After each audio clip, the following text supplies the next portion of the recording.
নমস্কার। আজকে আমি আপনাদের সামনে নতুন একটা বিষয় নিয়ে হাজির হয়েছি। আপনারা জানেন যে গতকাল 5ই জানুয়ারি ছিল অবিন দাদার জন্মদিন। আমি আপনাদের সামনে এসেছি শ্রী শ্রী অবিন দাদার 25তম জন্মদিন নিয়ে কিছু কথা বলবার জন্য। এর আগের ভিডিওতে আপনারা আমার ভিডিও সম্পর্কে যে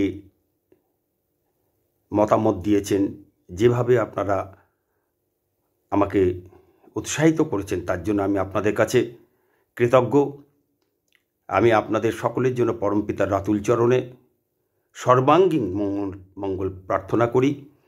আপনারা পরিবারের সবাইকে নিয়ে খুব আনন্দের সঙ্গে বছরের প্রতিটি দিন আপনারা উপভোগ করুন। দয়ালের চরণে আমি আমার এই প্রার্থনা জানাই। আসুন আজকে আপনাদের সঙ্গে আমি গতকাল শ্রী অবিন দাদার জন্মদিন নিয়ে একটু আলোচনা করি। গতকাল 5ই জানুয়ারি শ্রী শ্রী অবিন দাদার 25তম জন্মদিন ছিল। তাঁর শ্রীচরণে শতকোটি প্রণাম জানাই। পরমপিতার শ্রীচরণে প্রার্থনা করি শ্রী শ্রী অবিন দাদা যেন সুস্থ সবল থেকে দীর্ঘ জীবন কালকের মতো লক্ষ লক্ষ তরুণ যুবকদের প্রাণে শ্রী ঠাকুরের আলোয় ঝড় তোলেন ও তাদের বিপদগামী হওয়া থেকে ও হওয়ার পথ থেকে রক্ষা করেন ও শ্রী ঠাকুরের বাঁচা বাড়ার পথে চালিত করেন। কাল হাজার হাজার তরুণী যুবক যুবতী তার 25তম জন্মদিন পালনে দেওঘরে উপস্থিত ছিল। লক্ষ নরনারী ছিল তার সঙ্গ লাভে উদগ্রীব।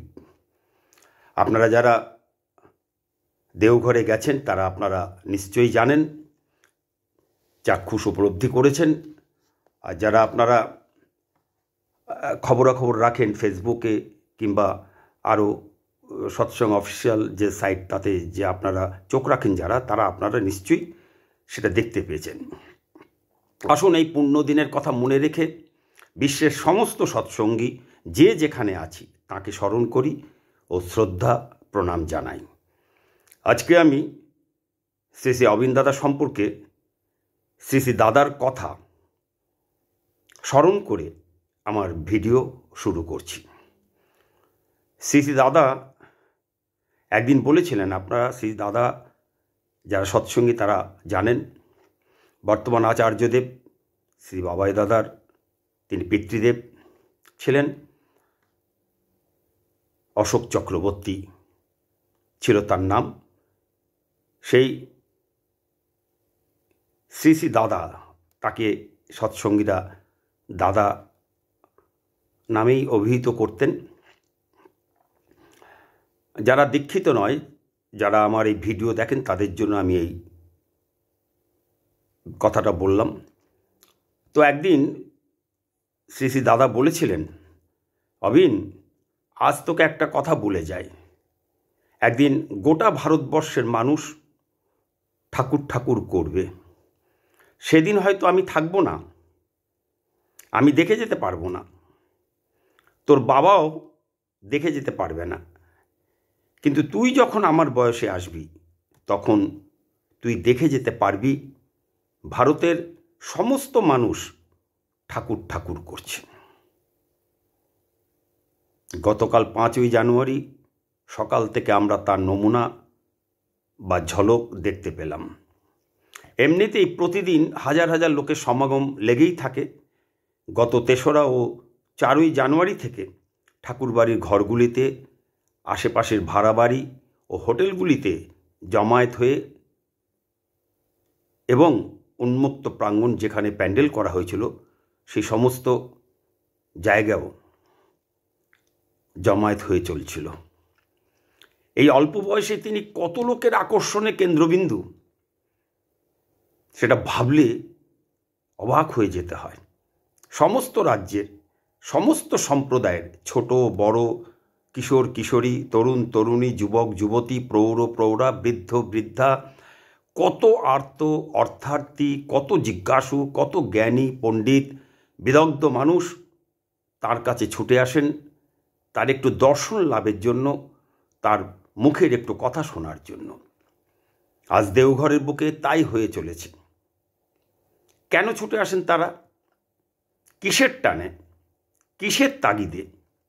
কেউ তো তাদের ডাকেন না, বরং ঠাকুরবাড়ি থেকে বারবার নিষেধ করা হয় স্থান সংকুলানের অভাবের কারণে। তবুও তারা ছুটে আসেন, মাঠে ঘাটে রাস্তায় থাকেন এই শীতে কত কষ্ট সহ্য করে। আর্ত অর্থাৎ পীড়িত, দুঃখিত, কাতর, বিপন্ন, ভয়ার্ত মানুষ ছুটে ছুটে আসেন তার কাছে। তিনি মিষ্টি হাসি হেসে বরাভয় কণ্ঠে বলে ওঠেন, মাভৈ, ভয় করো না, নির্ভয় হও, ঠাকুর আছেন, তার নাম পেয়েছেন, ভয় কি? डरो मत, डर किस बात की, ठाकुर जी है ना, दयाल प्रभु जी है ना। ছুটে ছুটে আসে বিশ্বের বিভিন্ন প্রান্ত থেকে মানুষ, শুধু ওই অপূর্ব আলোময়, রূপময়, রসময়, মধুময়, লাবণ্যে ভরা, সদা হাস্যময়, মিষ্টি মুখের ওই বরাভয় কথা শোনার জন্য। মাভৈ, ভয় করো না, নির্ভয় হও, ঠাকুর আছেন, তার নাম পেয়েছেন, ভয় কি? डरो मत, डर किस बात की, ठाकुर जी है ना, दयाल प्रभु जी है ना। যে দেখেছে সেই জানে, যে বুঝেছে সেই বোঝে, বোঝে যার প্রাণ। আজ দয়ালধাম দেওঘর লক্ষ লক্ষ লোকে পরিপূর্ণ। শ্রী শ্রী দাদার কথা এর আগে আমি বলেছি, আপনারা শুনেছেন। এবার বলি শ্রী শ্রী অবিন দাদার কথা। শ্রী শ্রী অবিন দাদা একদিন বললেন, কি করব, কতটুকু করতে পারবো জানি না, তবে আমি বেঁচে থাকতে থাকতে অর্ধেক পৃথিবীকে নাড়িয়ে দিয়ে যেতে চাই। অর্ধেক পৃথিবীকে নাড়িয়ে দিতে চায়। এ কি মুখের কথা নাকি কথার কথা? না, তারা যা বলেন তা সত্য হয়, সময় মতোই সত্য হয়। শ্রী ঠাকুর নিজের মুখেই বলেছেন, when you speak, I stand in front of your tongue. When you speak, I stand in front of your tongue. যখন তুমি কথা বলো, আমি তোমার জিভের অগ্রে দাঁড়িয়ে কথা বলি। কি কথা? রিপুতারিত বৃত্তি প্রবৃত্তির কথা যে সৎসঙ্গী বলেন, তার জিভের অগ্রে দাঁড়িয়ে বলেন ঠাকুর? না, পারিপার্শ্বিক সবাইকে নিয়ে যে বিইং অ্যান্ড বিকামিংয়ের কথা বলেন, অর্থাৎ বেঁচে থাকা ও বেড়ে ওঠার কথা বলেন, তাদের মুখ দিয়ে শ্রী ঠাকুর কথা বলেন। শ্রী ঠাকুর স্বয়ং শ্রী শ্রী অবিন দাদার জীবের অগ্রে দাঁড়িয়ে, কি করব, কতটুকু করতে পারবো জানি না, তবে আমি বেঁচে থাকতে থাকতে অর্ধেক পৃথিবীকে নাড়িয়ে দিয়ে যেতে চাই, এই কথা বলেছেন। শ্রী শ্রী দাদা আর শ্রী শ্রী অবিন দাদার কথাকে আমি আপনাদের সামনে তুলে ধরলাম, আপনারা শুনেছেন। এবার আসুন একটু বিশ্লেষণ করে দেখি এই দুজনের কথার রসায়ন কি হতে পারে। আপনাদের মনে করিয়ে দেওয়ার জন্য আমি আবার বলছি, শ্রী শ্রী অবিন দাদার পিতামহ শ্রী শ্রী দাদা অশোক চক্রবর্তী বললেন, অবিন, আজ তোকে একটা কথা বলে যায়, একদিন গোটা ভারতবর্ষের মানুষ ঠাকুর ঠাকুর করবে, সেদিন আমি থাকবো না, আমি দেখে যেতে পারবো না, তোর বাবাও দেখে যেতে পারবে না, কিন্তু তুই যখন আমার বয়সে আসবি তখন তুই দেখে যেতে পারবি সমস্ত ভারতের মানুষ ঠাকুর ঠাকুর করছে। আর শ্রী শ্রী অবিন দাদা বললেন, কি করব, কতটুকু করতে পারবো জানি না, তবে আমি বেঁচে থাকতে থাকতে অর্ধেক পৃথিবীকে নাড়িয়ে দিয়ে যেতে চাই। শ্রী শ্রী দাদার কথা অনুযায়ী আমরা আজ দেখতে পাচ্ছি ভারতবর্ষের প্রতিটি রাজ্যে আজ সৎসঙ্গের ব্যাপক বিস্তার লাভ করেছে। সমস্ত রাজ্যের সমস্ত সম্প্রদায়ের হিন্দু, মুসলমান, খ্রিস্টান, বৌদ্ধ, শিখ, জৈন ইত্যাদি ইত্যাদি সমস্ত ধর্মের নয়, সমস্ত মতের মানুষ আজ শ্রী ঠাকুরের দীক্ষিত। শ্রী ঠাকুর বললেন, সমস্ত এই এত ধর্ম কথাটা ভুল। ধর্ম কখনো বহু হয় না, ধর্ম এক, বরং মত, সমস্ত মত। তাই সমস্ত মতের মানুষ আজ শ্রী ঠাকুরের দীক্ষিত। এর থেকে আমরা ভারতের একটা আংশিক ছবি দেখতে পাই শ্রী শ্রী দাদার কথার সমর্থনে। আর 60 বছর পর আমরা পুরো ছবিটা দেখতে পাব। আর শ্রী শ্রী অবিন দাদা বলেছিলেন, কি করব, কতটুকু করতে পারবো জানি না, তবে আমি বেঁচে থাকতে থাকতে অর্ধেক পৃথিবীকে নাড়িয়ে দিয়ে যেতে চাই। এর সমর্থনে বর্তমানে আমরা ভারত ছাড়া বাংলাদেশ, নেপাল, বার্মা, যেটা বর্তমানে মায়ানমার, ইউরোপ, মধ্যপ্রাচ্য, আফ্রিকা ও আমেরিকাতেও সৎসঙ্গের 5000-এরও বেশি শাখা রয়েছে দেখতে পাই। আর আজ থেকে 60 বছর পরে আমরা শ্রী শ্রী অবিন দাদার কথার পুরো ছবিটা দেখতে পাব। সেদিন আমিও আমার মতো বহু সৎসঙ্গীরা থাকবো না সেই দৃশ্য দেখার জন্য। শ্রী দাদা যে কথা বলে গেছেন, ভারতবর্ষের সমস্ত মানুষ ঠাকুর ঠাকুর করছে, সেটা দেখে যেতে পারবো না, সেই দৃশ্য দেখার সুযোগ আমাদের হবে না। হয়তোবা আবার নতুন দেহ নিয়ে আসব সেই দৃশ্য দেখবার জন্য।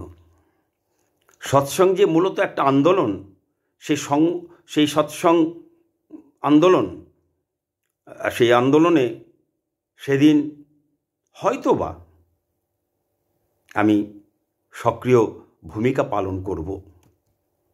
পালন করব স্মৃতিবাহী চেতনা নিয়ে। তাই আসুন, এই জন্মে যতদিন বেঁচে আছি স্মৃতিবাহী চেতনাকে স্ট্রং করে তুলি তাঁর নাম ধ্যানের মধ্যে দিয়ে। এখন আরও একটা প্রশ্ন স্বাভাবিকভাবেই মনে ভেসে আসে। এই যে শ্রী শ্রী অবিন দাদা বললেন, আমি বেঁচে থাকতে থাকতে অর্ধেক পৃথিবীকে নাড়িয়ে দিয়ে যেতে চায়, এটা কিভাবে সম্ভব হবে? আপনাদের মনেও এই প্রশ্নটা আসতেই পারে, কিভাবে তিনি অর্ধেক পৃথিবীকে নাড়িয়ে দিয়ে যাবেন? এই প্রসঙ্গে আমার যে কথাটা মনে হচ্ছে আমি আপনাদের সঙ্গে সেটা শেয়ার করছি। শ্রী ঠাকুর যেমন তাঁর সময়ের অনেক অনেক আগে এসেছিলেন, তাই শ্রী ঠাকুরের কথা বুঝতে মানুষের দেরি হচ্ছে। ঠিক তেমনি শ্রী শ্রী অবিন দাদার পরিকল্পনাও তাই, যা তার অনুগামী, দীক্ষিত এবং অদীক্ষিত যুব সমাজের পক্ষেও বোঝা মুশকিল। এই প্রসঙ্গে আমার 1945 সালের একটা কথা মনে পড়ে গেল, আমি আপনাদের সঙ্গে সেই কথাটা শেয়ার করছি। 1945 সালের কথা, অক্টোবর মাস। হার্ট স্পেশালিস্ট ডক্টর জেসি গুপ্ত এসেছিলেন শ্রী ঠাকুরকে দেখতে পাবনায়। তিনি ডাক্তারি করার সাথে সাথে কোষ্ঠী বিচারও করতে পারতেন। ডক্টর জেসি গুপ্ত শ্রদ্ধেয় পূজ্যপাদ ও ঋত্বিকাচার্য শ্রী শ্রী কেষ্টদার কাছে শ্রী ঠাকুরের ছকটি চান। ছকটি দেখে বিচার করে তিনি শ্রী ঠাকুরকে বলেছিলেন, ঠাকুর, পরিবেশ আপনার মর্যাদা বুঝতে পারবে না। You are much in advance of your time. অর্থাৎ আপনি আপনার সময়ের বহু পূর্বে এসেছেন। রূপক হিসাবে বলা যায়, রাজেশ্বরী হয়ে জন্মগ্রহণ করা সত্ত্বেও আপনাকে দাসীর ভূমিকায় জীবনযাপন করতে হচ্ছে। জগৎ আপনার অসামান্য অবদান সম্পর্কে জানতে বুঝতে পারবে আপনার দেহাবসানের পর। একদিকে আপনি মহাভাগ্যবান, অপরদিকে মহাদুঃখী। আমরা চিকিৎসা করে কি করব? পরিবেশ যদি আপনার মিশন ফুলফিল না করে, তার জন্য আপনার অন্তরে যে গভীর বেদনা ও ব্যর্থতা বোধ থাকবে, তার জন্য বাকি জীবন আপনাকে অনেক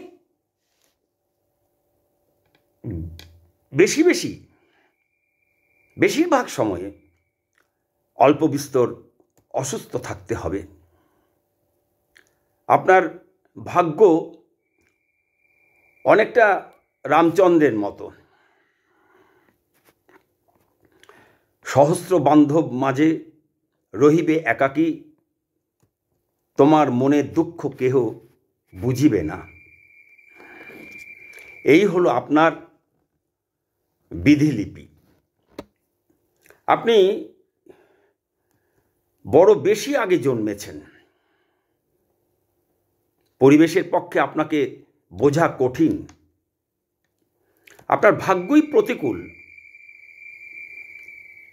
এই কথা শুনে নীরব ঠাকুর শুধু অস্ফুট কণ্ঠে বলেছিলেন, আমার সম্বন্ধে আপনি যা বলেছেন তা মর্মান্তিক সত্য।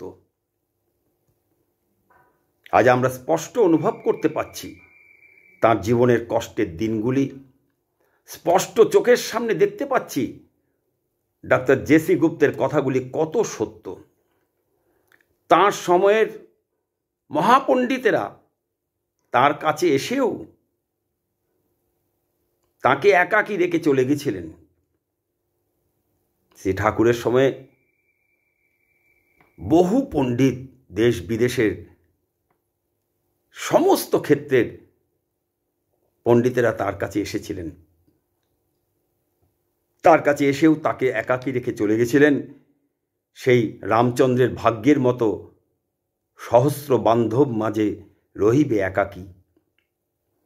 তার সমস্ত হাজার হাজার স্বপ্ন, তার পরিকল্পনা তিনি বাস্তবায়িত করতে পারেননি শুধু মানুষের অভাবে। তার বিশাল জ্ঞান বিজ্ঞানের ভাণ্ডার যা তিনি উজাড় করে দিয়ে গিয়ে বলেছিলেন, যা দিয়ে গেলাম আগামী 10,000 বছর কিছু লাগবে না। তা বুঝতে পারেনি সেদিন, ও আজও বুঝতে পারছে না সমগ্র বিশ্বের জিজ্ঞাসু ও জ্ঞানী মানুষের দল। যা তিনি বলে গেছেন তা সব তিনি ছাপিয়ে বই আকারে পাবলিশ করে গেছেন। আজ সব উন্মুক্ত, খোলা। যে কেউ ইচ্ছে করলে দেখতে পারে, পড়ে দেখতে পারে। শ্রী ঠাকুর তার সমগ্র হাজার হাজার বাণী, 8,829টা ছড়া, প্রায় 3,000 ইংরেজিতে বাণী, 10,000-এর উপর গদ্য আকারে তার বাণী, সব মিলিয়ে 24,000-এর উপর তার বাণী। তার সমস্ত বিষয়ের উপর যত রকম বিষয় আছে, যত রকম দিক আছে, যত রকম সমস্যা হতে পারে একটা মানুষের জীবনের, বিশ্বে 800 কোটি মানুষ, 800 কোটি মানুষের 800 কোটি রকম বৈশিষ্ট্য, 800 কোটি রকম বৈশিষ্ট্যের তিনি যত রকম সমস্যা সম্মুখীন হতে পারে মানুষ, সমস্ত বিষয়ের উপর তিনি তার সমাধান দিয়ে গেছেন। যে কেউ সে গভীর প্রশান্ত মহাসাগরের গভীরতা যার কাছে তুচ্ছ হয়ে যায়, সেই জ্ঞান ভাণ্ডার সমগ্র জীবন তো দূরের কথা, কয়েকবার জন্মালেও তার সমগ্র জ্ঞান ভাণ্ডার পড়া বোঝা তো দূরের কথা, পড়ে শেষ করা যাবে না। কিন্তু দুঃখের বিষয়, তার সেই আনপ্রেসিডেন্টেড অভূতপূর্ব বলাগুলি অনেকেই আছেন যারা স্টাডি করে কিছু কিছু জেনেছেন, তারা বিভিন্ন মাধ্যমে প্রকাশ করে চলেছেন, কিন্তু তাকে স্বীকৃতি দিচ্ছেন না। এটাই সবচেয়ে বড় দুঃখের। আমরা দেখতে পাই বিভিন্ন জায়গায় মানুষ তার বলে যাওয়া কথাগুলিকে নিয়ে কিভাবে নিজের আত্মপ্রতিষ্ঠার কাজে ব্যবহার করছেন। যাই হোক, শেষে অবিন দাদার কথা এবার আসি। তিনি যে বললেন আমি বেঁচে থাকতে থাকতে অর্ধেক পৃথিবীকে নাড়িয়ে দিয়ে যেতে চাই, তা কিভাবে তিনি অর্ধেক পৃথিবীকে নাড়িয়ে দিয়ে যাবেন? আসুন, আজ তার 25তম জন্মদিনে তার একটু আলোকপাত করি। শ্রী ঠাকুরের মতো শ্রী শ্রী অবিন দাদাও রহস্যে ঘেরা মানুষ। শ্রী ঠাকুরকে যেমন তার পরিবেশ মর্যাদা দেয়নি, আমি আপনাদের সামনে এর আগে বললাম যে কথাগুলো আপনাদের কাছে, ঠিক তেমনি আজকের পরিবেশ শ্রী শ্রী অবিন দাদার মর্যাদা বুঝতে পারবে না। শ্রী শ্রী অবিন দাদার অসামান্য অবদান বুঝতে পারবে আগামী প্রজন্ম। এখনকার কথার স্রোতে ভাষা যুব সমাজ তার পরিকল্পনা বুঝতে পারবে না।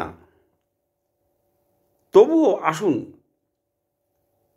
চেষ্টা করে দেখি শ্রী ঠাকুরের অপার দয়ায় যদি চলে যাওয়ার আগে, পৃথিবী ছেড়ে চলে যাওয়ার আগে একটু উপলব্ধি করতে পারি শ্রী শ্রী অবিন দাদাকে, উপলব্ধি করতে পারি শ্রী শ্রী অবিন দাদার কথাতেই শ্রী শ্রী অবিন দাদাকে।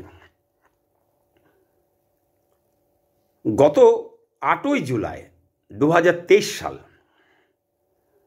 শনিবার একাডেমিক মিট হয়েছিল দেওঘরে। আপনারা অনেকেই জানেন, যারা আমার এই ভিডিও শুনছেন তাদের মধ্যে অনেকেই জানেন 2023 সালের 8ই জুলাই শনিবার একাডেমিক মিট হয়েছিল দেওঘরে। অবিন দাদার উদ্যোগে সেই মিট আয়োজন করা হয়েছিল। সেই একাডেমিক মিটে ভারতবর্ষের বিভিন্ন প্রান্ত থেকে বহু প্রফেসর, স্কলার ও ছাত্রছাত্রী উপস্থিত ছিলেন। আমিও ছিলাম সেই মিটে, আমার স্ত্রী ও ছেলে মেয়েকে নিয়ে। বিভিন্ন রাজ্য থেকে আসা ছেলে মেয়েদের উদ্দেশ্যে অবিন দাদার 10 মিনিটের ভাষণ হৃদয় মাঝে ঝড় তুলে দিয়েছিল। একাডেমিক মিটের কি উদ্দেশ্য ও কি করণীয় তা সংক্ষেপে সেদিন জানিয়ে ও বুঝিয়ে দিয়েছিলেন সহজ সরলভাবে হিন্দিতে। আসুন শুনে নিই তিনি সেদিন কি বলেছিলেন। আর এখান থেকেই বুঝে নিতে পারবেন আপনারা শ্রী শ্রী অবিন দাদার সেই আমি বেঁচে থাকতে থাকতে অর্ধেক পৃথিবীকে নাড়িয়ে দিয়ে যেতে চাই কথার মর্মার্থ। সেদিন তিনি সমস্ত প্রফেসর, স্কলার ও ছাত্রছাত্রীদের সামনে বলেছিলেন, ঠাকুরের একটি বই আছে যার নাম বিজ্ঞান বিভূতি। এতে তিনি বিজ্ঞানের নানান বিষয়ের উপর বহু বাণী দিয়েছেন। আপনারা যারা বিজ্ঞানের ছাত্র আছেন এখানে, তারা সবাই ওই বইটি সংগ্রহ করে পড়া শুরু করুন। ওই বইয়ের যে বাণীর বক্তব্যের সঙ্গে আপনারা নিজের পাঠ্য বিষয়ের যোগসূত্র খুঁজে পাচ্ছেন, পদার্থবিদ্যা, রসায়ন ইত্যাদি। সেই সূত্রগুলিকে একত্র করে নিজেদের গবেষণা আপনারা গুয়াহাটি আইআইটির অধ্যাপক ডক্টর লিঙ্গরাজ সাহুকে পাঠাবেন। আপনাদের লক্ষ্য হবে এই বইয়ের বাণীর বক্তব্যগুলিকে বৈজ্ঞানিকভাবে প্রমাণ করা। ঠাকুর এক জায়গায় বলেছেন, যে ব্যক্তি সদ্য কোনো দুর্ঘটনায় মারা গিয়েছে, তার অঙ্গ প্রত্যঙ্গগুলি যদি নষ্ট না হয়ে গিয়ে থাকে, তাহলে তাকে পুনর্বার বাঁচিয়ে তোলা সম্ভব।